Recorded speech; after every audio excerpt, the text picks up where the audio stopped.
And welcome everybody to the Week 4 pregame yard prep here on the 5 Reasons Sports Network. We are going to be watching the Miami Dolphins take on the Tennessee Titans tonight at home at Hard Rock Stadium with Tyler Huntley as the quarterback leading the way today.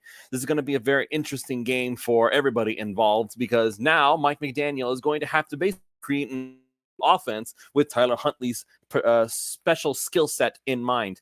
Huntley is very much more of a running quarterback than Tua ever was or ever will be for that matter. Huntley brings some interesting skills to the table that other folks do not. And I will now be able to welcome in another member of the 5 Reasons Sports Network to the show.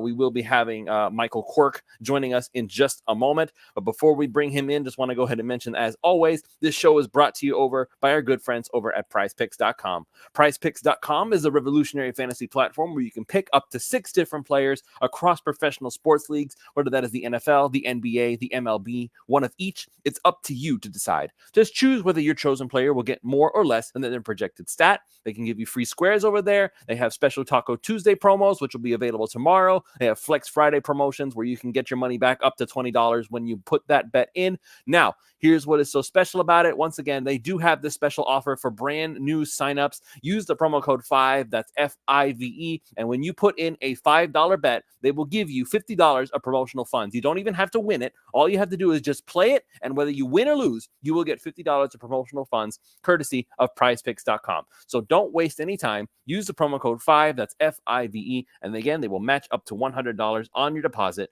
when you sign up. All right. So, Mr. Quirk, I welcome you to the show. How are you doing today, sir? Hey, not too bad. How are you doing? I'm doing all right. Well, I'm doing all right now. We'll see what happens later on tonight. So I wanted to go ahead and point this out. As always, we do have the inactives list already ready to go. So we have David Long Jr., who is not going to be available to be facing off against his former team.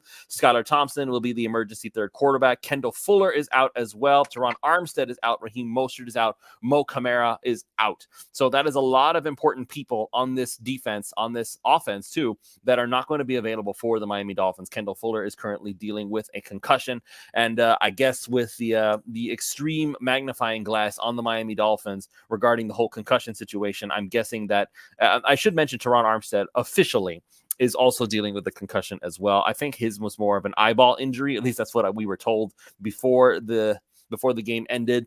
But regardless of the reasons why, Armstead and Fuller are both out officially with concussions. David Long Jr. is dealing with a leg injury, if I'm not mistaken.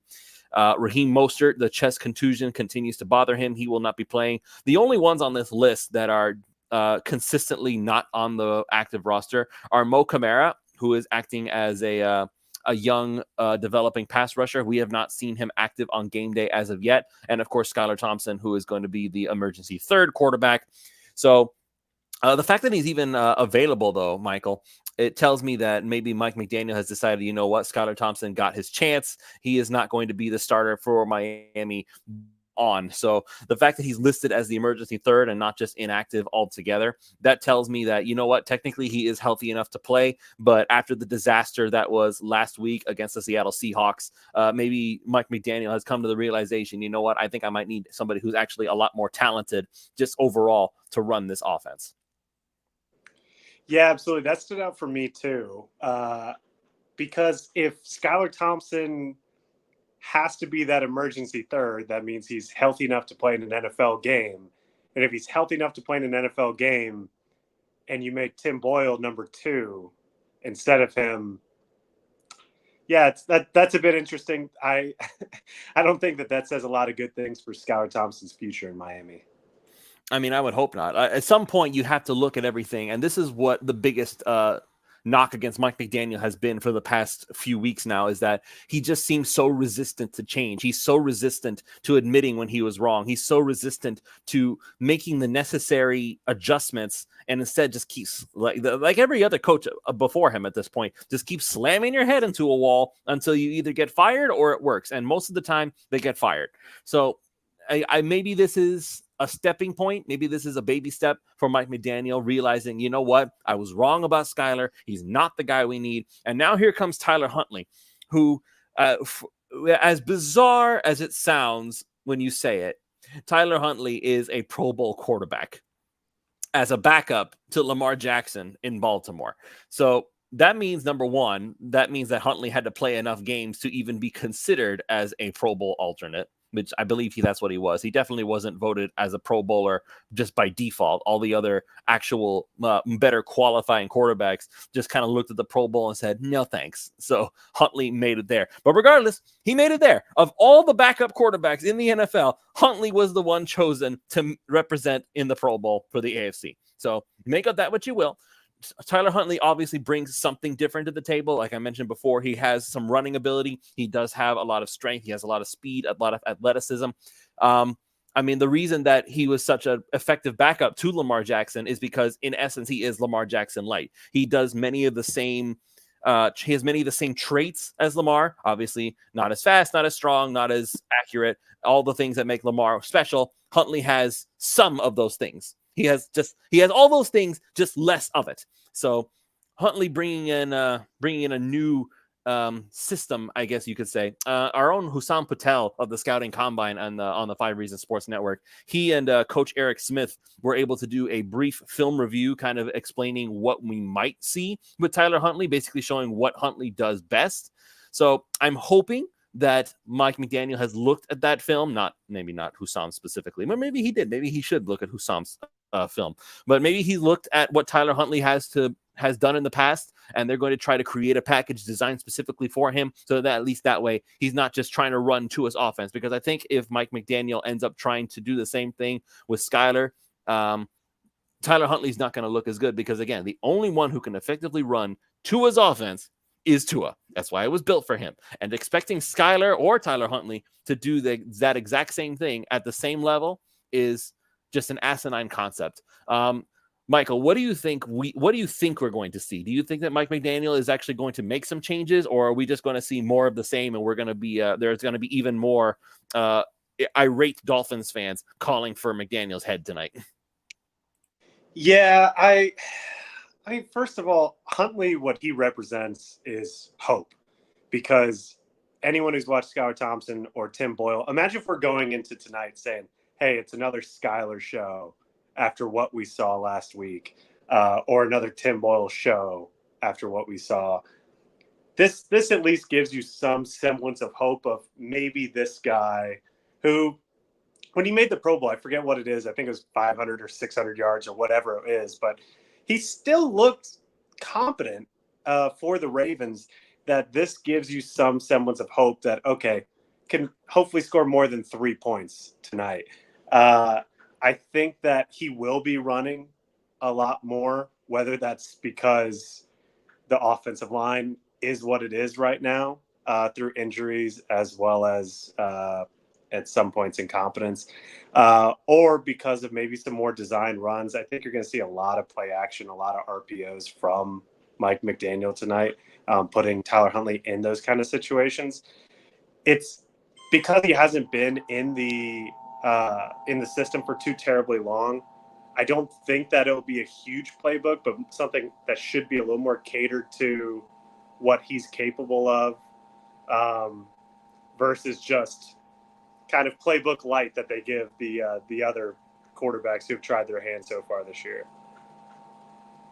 Presumably, the situation is that it wasn't playbook light for Skylar Thompson. The assumption is that Skylar Thompson was in fact given the whole playbook. They made it a point to say that they felt very confident that Skylar Thompson could run the entire playbook. And as it turns out, Skylar Thompson was not even effective in running even the few plays that he was given to run, because they couldn't stay on the field longer than 2 seconds. But I digress.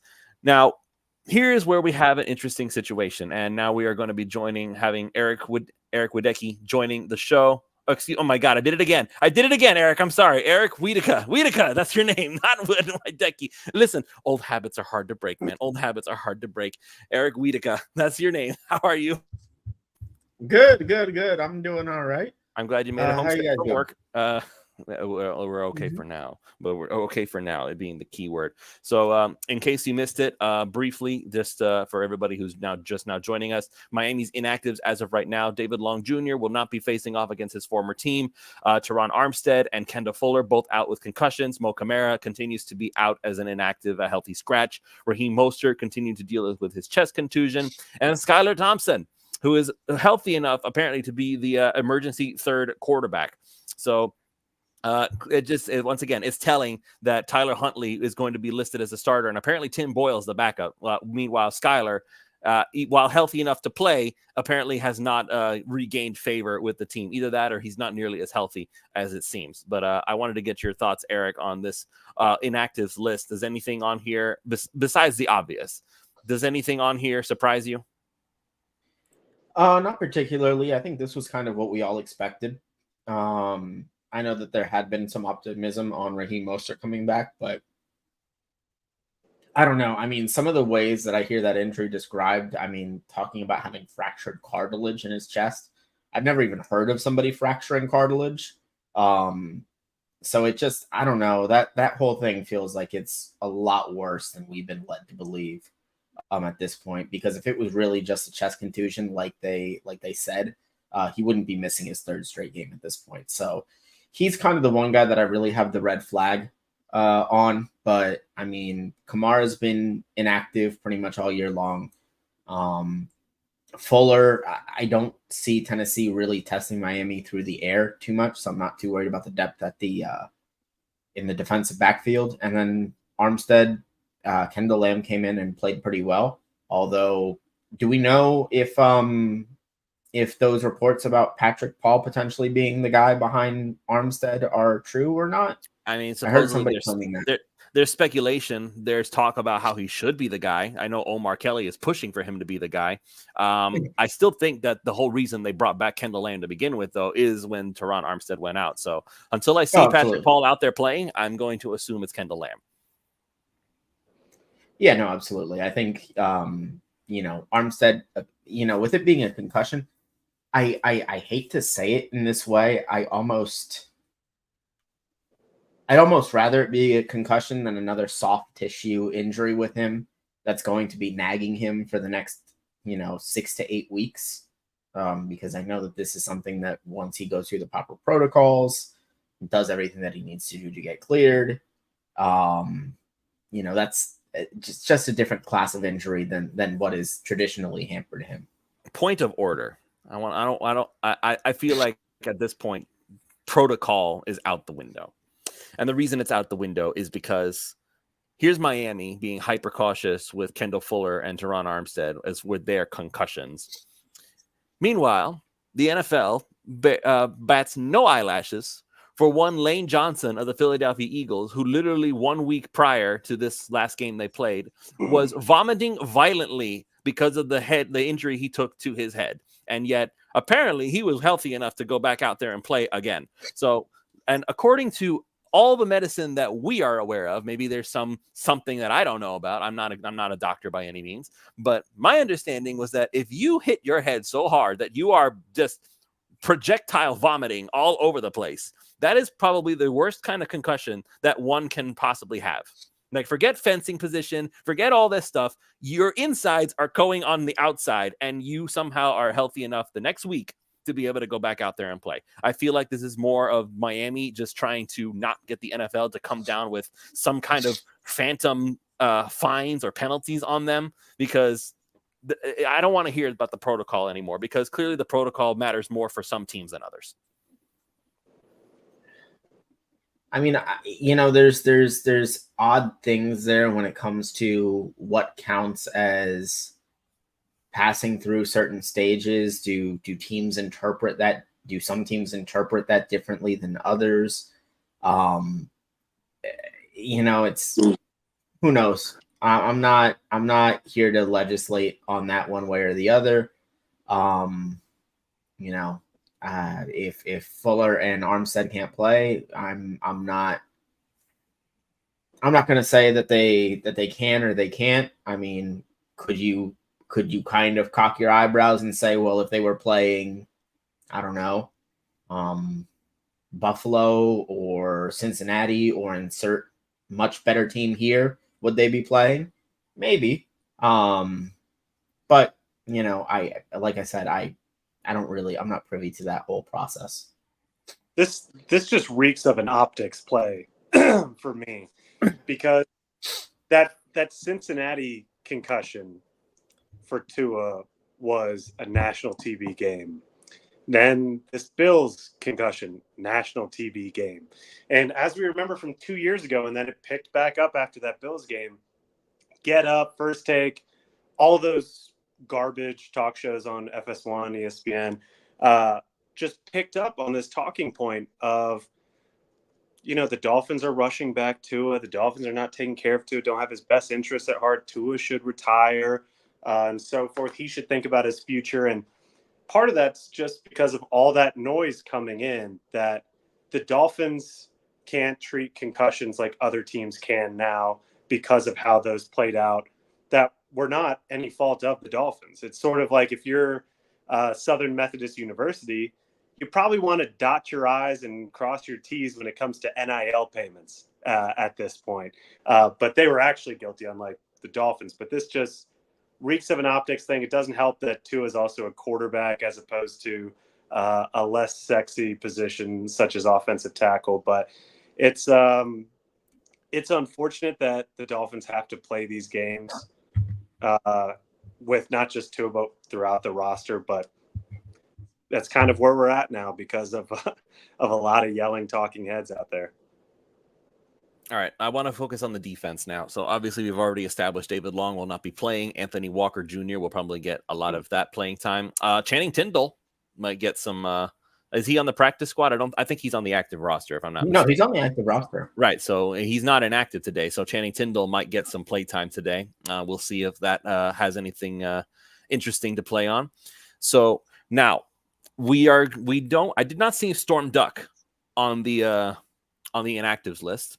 But Ethan Bonner is finally off the list. So I'm going to go ahead and assume that if Storm Duck is not inactive, that means that he's going to play today. So he will probably get first dibs opposite Jalen Ramsey. But there's a lot of, again, the excitement, I guess, with Ethan Bonner has always been there. We've been wanting to see this kid actually play against some real people.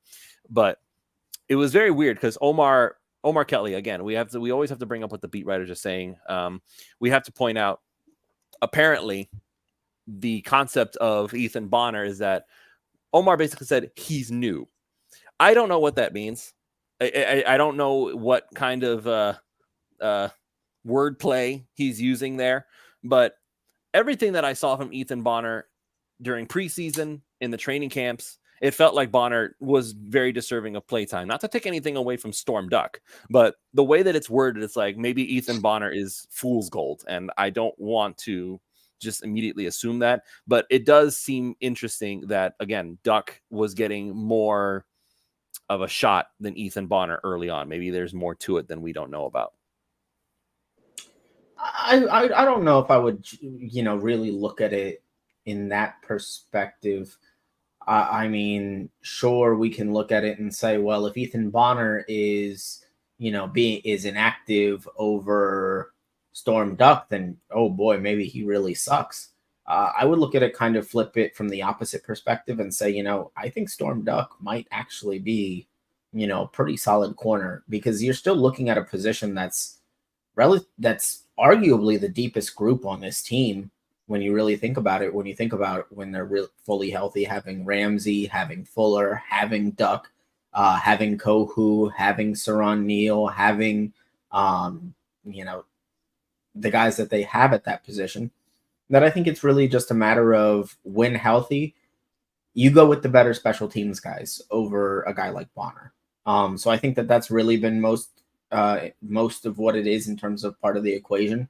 And then the fact that Anthony Weaver's defense kind of favors safeties in the defensive backfield over corners. So I think those two factors kind of weigh into it. I wouldn't necessarily look at it and go, oh boy, that guy can't play, because we saw him in Kansas City in the playoff game. He can play cornerback, at least at a representative level. So I wouldn't, go to that point with Ethan Bonner. All right, so we're going to go ahead and we're going to switch to the prize picks portion of our show. I want to go ahead and just point these out just because some of these are just hysterical. Like the Dolphins have fallen so far in the eyes of the betsters out there. I don't think that's an actual word for it, but I just want to point this out. So here are the Miami Dolphins props on prize picks. And again, use promo code 5. You can sign up, get $5, put in $5 bet. You'll get a $50 promotional bonus when you sign up. This one right here, Michael, this is the funniest thing in the world to me. Braxton Berrios has a prop of 1.5 yards, not catches, yards. Literally one catch, and he wins this prop. With that being said, sir, would you bet Braxton Berrios on 2 yards? I cared too much about the money that I've put in my pocket to let Braxton Berrios take it away from me yet again. Absolutely not. Would you bet the under? Yeah, unfortunately. I mean, what has he shown us to this point to make us think he's going to be any semblance of this offense? It's so sad that we're here and that this was our wide receiver 3 going into last year and re-signed coming in this year. And yeah, good old Braxton. At least he's TikTok, I suppose. Eric, what about you, man? How do you feel about 1.5 yards? I feel like it's bullying at this point. Honestly, why is he even on the board? Do they need to be doing that to him? He doesn't need to be on the board. He shouldn't be there. He doesn't play offense for the Miami Dolphins. He plays special teams. He doesn't need to be on the board, man.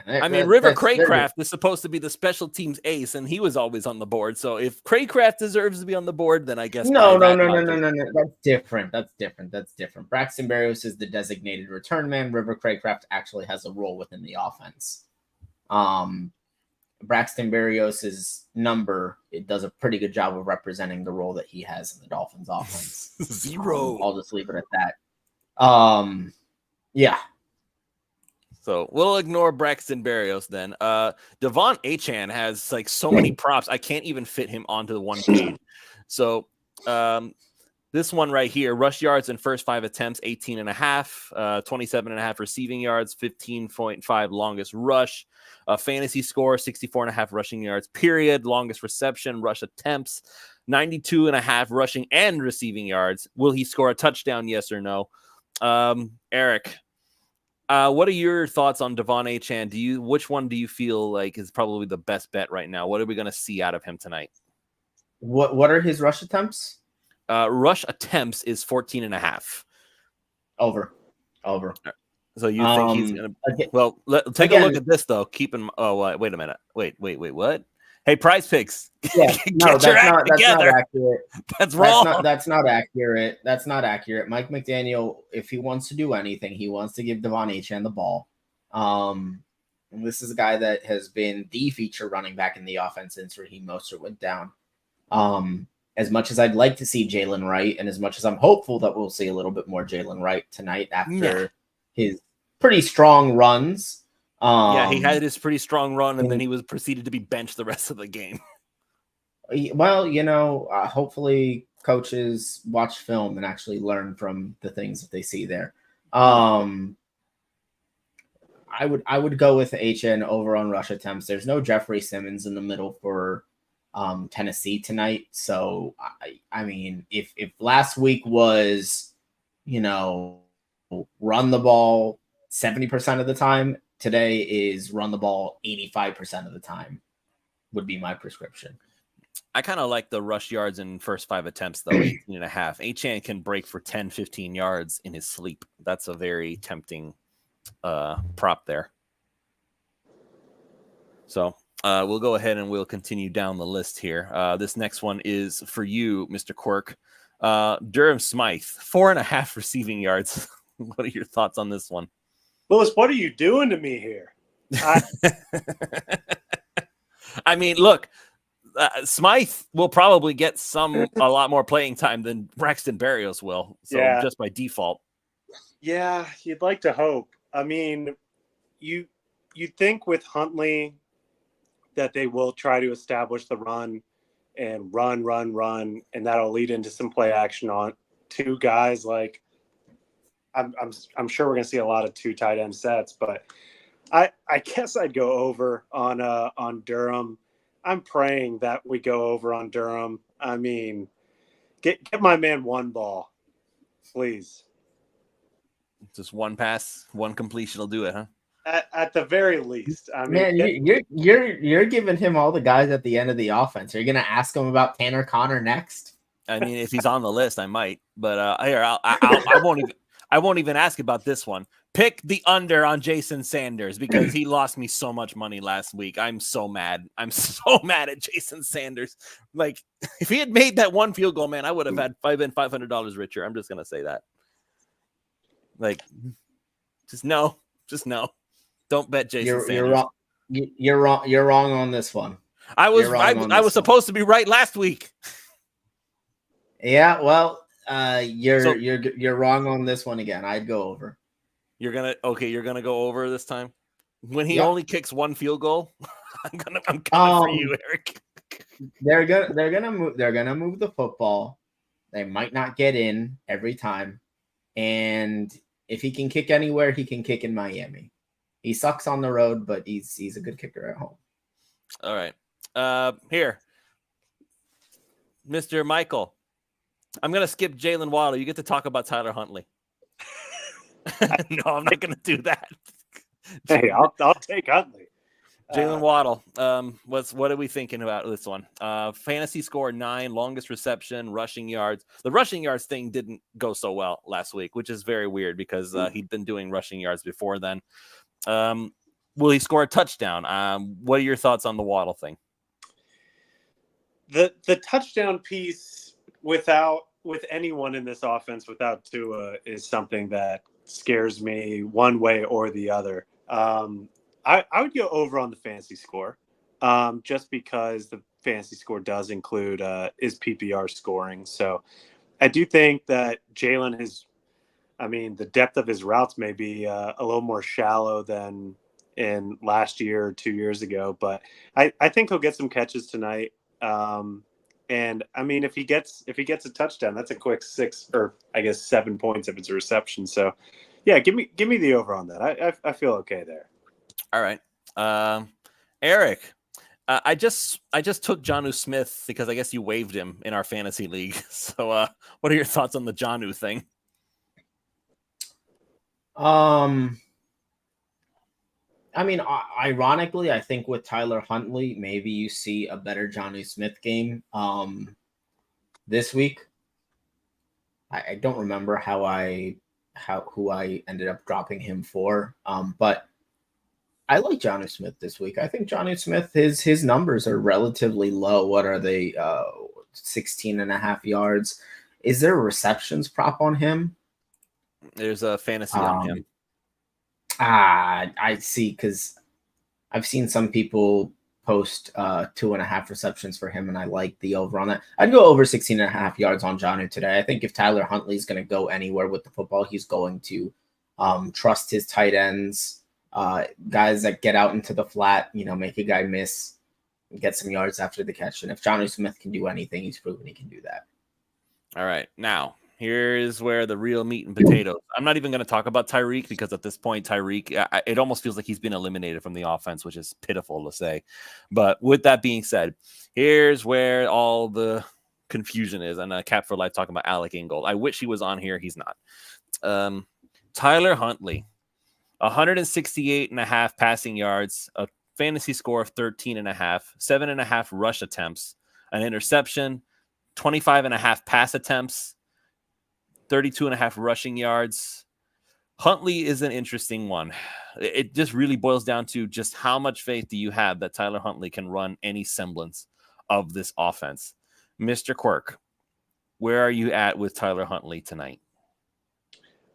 I'd take that above 7.5 rush attempts, whether that's designed runs or whether that's, it breaks down or there's nothing he feels comfortable out there.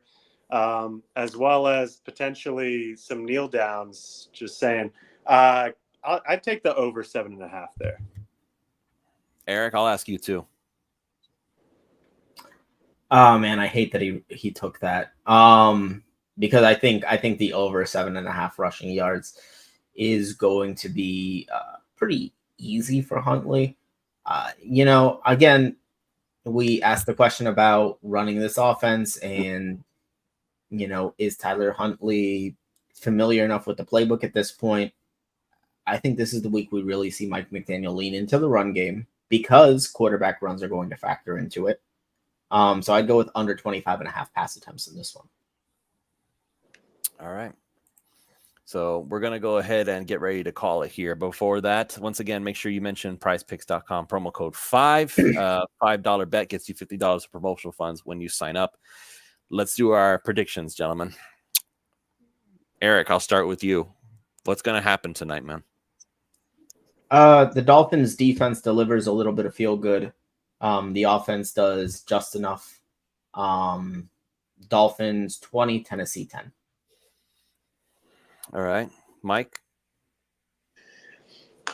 I was unable to make it last week, and so the last prediction that I made was for the Dolphins to beat the Bills. I am not going to be as flowery with this one. I think that this is going to be a 13-10 Titans win in a bit of an ugly one. I'll tell you what, man. The fact that we're doing this, Eric, you're going to be the only one who predicts Miami to win. Cowards. It's not cowardice. I just don't have faith that McDaniel's going to change. Like, here, you want to know my prediction? You really want to know what my prediction is? And I hope to God I'm wrong. I think that Mike McDaniel is going to try to turn Tyler Huntley into Tua again. I think he's going to make him stay in the pocket, throw the ball around, try to make something magical happen where there's nothing to have. I think that eventually the defense is going to get tired. They're going to run out of gas. I think that Tennessee actually wins this one. I think they're going to win, and they're going to win fairly handily. I think I'm going to stick with Miami getting 10, but Tennessee's going to score like 27. I just think they're going to. The defense. I bet you have Will Levis throwing for 300 yards and 3 touchdowns too. Oh no, absolutely not. I firmly predict that there's going to be a defensive touchdown for Tennessee today because Huntley's going to throw an interception to somebody out there because he's going to be turned into Tua. I really don't think that McDaniel has learned his lesson. I really don't. And if I'm wrong and Huntley try to lean into what Huntley does best, I will be the first one to admit I was wrong. He learned his lesson. McDaniel has hope. And by the way, Cap for Life, I'm not giving up on the Dolphins. I'm waiting for Tua to get back. Once the Tua comes back, then I'll be happy again. But with Tyler Huntley, if he comes back to ashes, the season's over anyways. That's what you're predicting here. If you lose to Tennessee, he's coming back to rubble. And then the Dolphins will go on a win streak like the world has never seen before because Tua's the quarterback again. That's what I'm banking on. Like, I still think Miami makes it to the playoffs. I see what's going on here. Miami makes it to the playoffs, but only after Tua comes back and actually gets this offense up and running. That's what I'm saying. That's all I'm going to say. That's going to be it for this show. Thank you all so much for listening. We will be back here for post game, so make sure you're tuned in for that. We will see you then.